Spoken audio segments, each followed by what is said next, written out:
Le processus de mise en place du Parlement confédéral de l'Alliance des États du Sahel entre dans une phase décisive. Les présidents des parlements du Burkina Faso, du Mali et du Niger ont officiellement remis à Ouagadougou l'avant-projet de texte fondateur de cette nouvelle institution régionale au chef de l'État burkinabé, le capitaine Ibrahim Traoré. Élaboré dans le cadre d'un travail conjoint entre parlementaires et experts juridiques, ce texte vise à doter l'AES d'un organe législatif commun, garant d'une coopération renforcée entre les trois pays sahéliens en matière de sécurité, de gouvernance et de développement économique.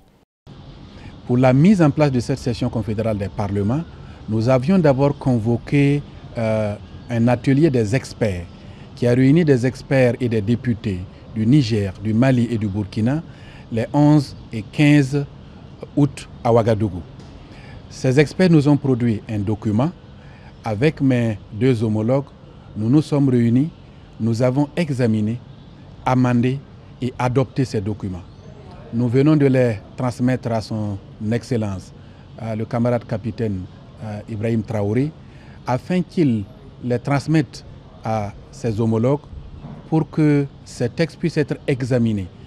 Au cœur de cette initiative, les institutions de transition du Burkina Faso, du Mali et du Niger s'appuient sur les articles 16 et 18 du traité de la Confédération pour définir les règles de fonctionnement du futur Parlement confédéral. Lors d'une séance de travail préalable tenue à Ouagadougou, les représentants des trois parlements ont adopté les avant-projets de texte du protocole additionnel et du règlement intérieur. Ces documents précisent les modalités pratique des futures sessions parlementaires confédérales dans une perspective de législation harmonisée et de souveraineté partagée.